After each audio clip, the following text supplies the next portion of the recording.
रवा महीने में होने वाले FATF यानी फाइनेंशियल एक्शन टास्क फोर्स के वर्चुअल इजलास में पाकिस्तान को जो FATF की ग्रे लिस्ट है उससे निकालने का फैसला होना है। वजीर खारजा शाह महमूद कुरैशी साहब कहते हैं कि पाकिस्तान ने शानदार पेशरफ्त करते हुए FATF के जो 27 नुकात थे उनमें से 21 नुकात पर अमल दरामद करा लिया है। उन्होंने ये खुशखबरी भी सुनाई है कि पाकिस्तान इस वर्चुअल इजलास में फाइनेंशियल एक्शन टास्क फोर्स की ग्रे लिस्ट से निकल जाएगा। दूसरी जानब मुल्क में महंगाई रोज़ बरोज़ बढ़ रही है। मईशत से मुताल्लिक इन अहम मामलात पर गुफ्तगू करेंगे। माहिर मईशत फ़ारूक सलीम साहब हमारे साथ मौजूद हैं। अस्सलाम वालेकुम फ़ारूक साहब, बहुत शुक्रिया प्रोग्राम में वक्त देने के लिए। इस महीने FATF का वर्चुअल इजलास है, पाकिस्तान को ग्रे लिस्ट में रखने या निकालने का फैसला होगा। अब पाकिस्तान ने एंटी मनी लॉन्ड्रिंग और दहशतगर्दी की माली मुआवनत से मुताल्लिक कई कवानीन में तरमीम की है। शाह महमूद कुरैशी साहब कहते हैं कि पाकिस्तान ग्रे लिस्ट से निकल जाएगा।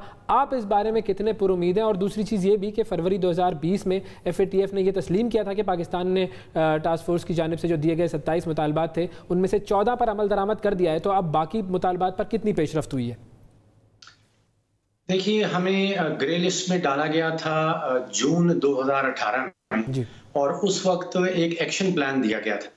देखिए, ये जो मगरबी इदारे हैं FATF किस्म के, इनके जो एक्शन प्लान्स होते हैं वो बड़े साफ और शफाफ होते हैं। वो आपको टू द पॉइंट बताया जाता है। हमें बताया गया था कि 27 पॉइंट्स ऐसे हैं जिसके ऊपर पाकिस्तान को अमल दरामद करना है।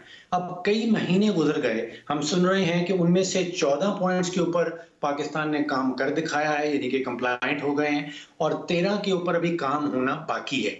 अब तशवीश की बात यह है कि 2 साल गुजर रहे हैं और जब महीना भर रह जाता है, कुछ हफ्ते रह जाते हैं FATF के सेशन से, तो उस वक्त पाकिस्तान जो है गर्म जोशी से उसके ऊपर काम करना शुरू कर देता है। पहले साल 2 साल से शायद उसको हम बैक बर्नर पे डाल देते हैं, उसको भूल जाते हैं। अभी तक ये पता नहीं है कि जो 13 पॉइंट्स जिनके ऊपर अमल दरामद नहीं हुआ था उनके ऊपर क्या कंप्लायंस इस वक्त हो चुकी हुई है या नहीं हुई।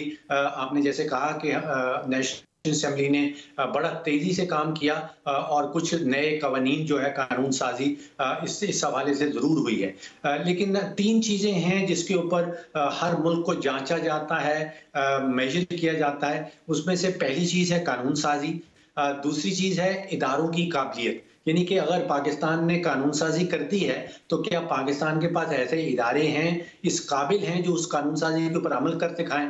और फिर नताइज, यानी कि कन्विक्शन, सजा कितने लोगों को हुई है या नहीं हुई।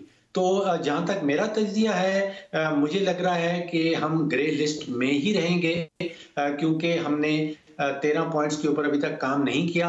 कानून साजी शायद हो गई है, लेकिन अभी तक हमारी जो कन्विक्शन का रेट है, जो सजा देने का रेट है, वो बहुत ही कम है। तो ब्लैक लिस्ट में बहुत ममालिक कोशिश कर रहे हैं। इंडिया की कोशिश है कि पाकिस्तान को ब्लैक लिस्ट किया जाए, लेकिन जब तक 3 ममालिक जो हैं जिनमें चाइना, मलेशिया और तुर्की शामिल हैं, ये पाकिस्तान का साथ देते रहेंगे तो हम ग्रे लिस्ट में ही रहेंगे। ब्लैक लिस्ट में जाने का चांस बड़ा कम है। अच्छा फ़ारूक साहब, ये भी बताइएगा कि महंगाई की अगर हम बात करें, सबसे ज़्यादा प्रॉब्लम आवाम को भी महंगाई की है। महंगाई हफ्तों के हिसाब से बढ़ती जा रही है और ख़ुद हुकूमती तर्जुमान भी ये बात तस्लीम कर रहे हैं कि तमाम अशारिये हमारे काबू में हैं सिवाय महंगाई के। तो ये महंगाई बहुत ज़्यादा जो आउट ऑफ कंट्रोल हो गई है, इसकी क्या वजह आपको नज़र आती है? देखिए, बड़ा साफ वाज़ेह है कि हुकूमत की तरजीहात जो हैं वो माशी नहीं है। सितंबर का सारा महीना खोल के देख लीजिए, जो मीडिया का फोकस रहा, जो अपोजिशन का फोकस रहा, जो हुकूमती जमात का फोकस रहा, वो सितंबर के महीने में ये था कि chief of the army staff साहब ने किसको बुलाया है, किसके मुतालिक बात हुई है, क्या मरियम नवाज साहिबा के हवाले से कंसेशंस मांगी गई हैं या नहीं मांगी गई। अक्टूबर का महीना निकल गया, FIRs के अंदर और किन किन लोगों को गद्दारी के तमगे दिए गए हैं। जो बीमारी है महंगाई की, वो मैं समझता हूं कि वो बीमारी है पाकिस्तान के गरीब लोगों की। वो बीमारी पाकिस्तान के वुज़रा को, पाकिस्तान की ऑपोजिशन को या मीडिया को भी इसमें शामिल कर लीजिए, सबका फोकस जो है वो सियासत पे रहता है, मईशत के ऊपर बहुत ही कम आता है। जबकि 22 करोड़ पाकिस्तानी जो हैं, जो आम पाकिस्तानी हैं, उनकी जो अव्वलीन प्रॉब्लम है वो माशी नेचर की है, और हमारे यहाँ मीडिया, हुकूमत और ऑपोजिशन वाले सारा फोकस जो है वो सियासत के ऊपर करते हैं।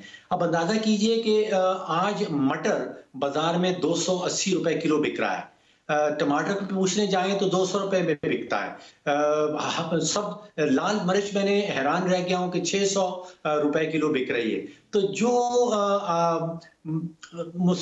गरीब तबकात हैं वो मेरी समझ से इस वक्त बाहर है कि वो अपने घर का खर्चा जो है वो किस तरह बना रहे हैं। पाकिस्तान का कौन सा ऐसा खाना बनाया जा सकता है जिसमें आलू ना शामिल किया जाए, मिर्च ना शामिल की जाए, टमाटर ना शामिल किए जाएं, प्याज ना शामिल किए जाएं। ये सारी चीजें आम आदमी की पहुंच से बहुत ऊपर निकल गई हैं और ना इस पे ऊपर हुकूमत कोई खास फोकस करती है, ना ऑपोजिशन फोकस करती है। और मैं देख रहा हूँ कि मीडिया की भी ज्यादातर बहस जो है वो तो ये तो ठीक है कि महंगाई बढ़ रही है, लेकिन अब अगर हम हुकूमत की पॉलिसी के ऊपर बात करें तो हुकूमत को करना क्या होगा? मईशत की बेहतरी के लिए, महंगाई पर काबू पाने के लिए हुकूमत को करना क्या चाहिए?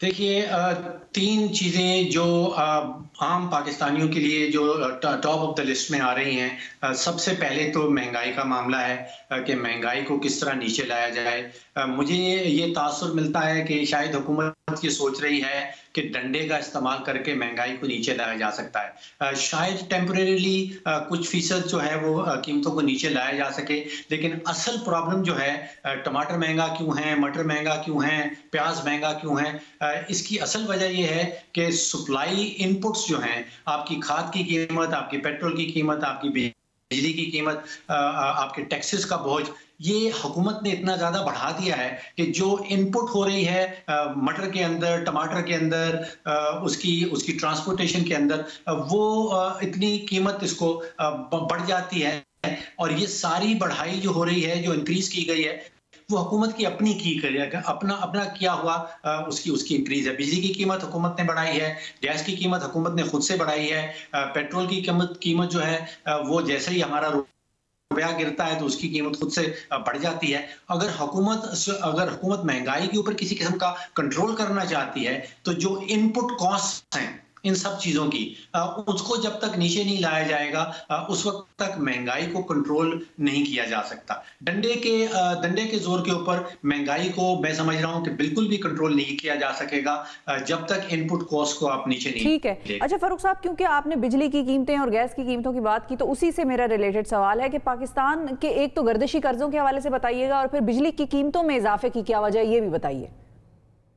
अब हम बात कर रहे हैं बिजली के शोबे की, और उसमें मुझे याद है कि अगस्त 2018 में जब पीटीआई की हुकूमत आई थी तो हमें पावर डिवीजन वालों ने ब्रीफिंग दी थी और उन्होंने कहा था कि पीएमएलएन 1100 अरब रुपए का गर्दिशी कर्जा हमारे पे छोड़ के जा रही है, जो वाकई में उस वक्त बहुत बड़ी अमाउंट लगती थी।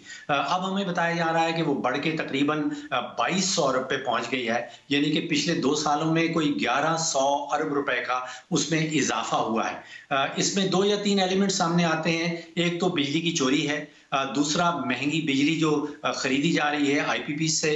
इन दोनों को अगर आप जमा कर लें और फिर जो हुकूमत बिल भेजती है उसको उसके एवज 90% जो है वो रिकवरी होती है। ये तीनों चीजें मिला के हमारा गर्दिशी कर्जा बच जाता है। अब पिछले महीने हमें बताया गया था कि हुकूमत ने आईपीपीस के साथ एक एमओयू साइन कर लिया है और रेट को रीनिगोशिएट कर लिया गया है, जिसके नतीजे में महंगी बिजली जो है वो सस्ती होना शुरू हो जाएगी।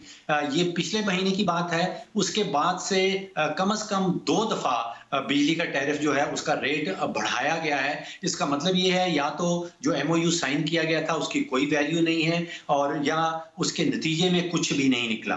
तो जब तक हुकूमत चोरी के ऊपर कंट्रोल नहीं कर पाएगी, जब तक हुकूमत जो है महंगी बिजली के ऊपर कंट्रोल नहीं कर पाएगी और जब तक जो बिलिंग हो रही है उसका सिर्फ 90% वसूल किया जाएगा, ये गर्दिशी कर्जा जो है ये बढ़ता चला जाएगा। और ये एक आप समझिए कि बॉम्ब है जो टिक कर रहा है, टिक टिक टिक टिक कर रहा है और किसी दिन फट सकता है और इसका बहुत ठीक है जी, ठीक है। बहुत शुक्रिया अदा करेंगे नाजरीन फारूक सलीम साहब का, आपने वक्त निकाला सर हमारे लिए प्रोग्राम के लिए।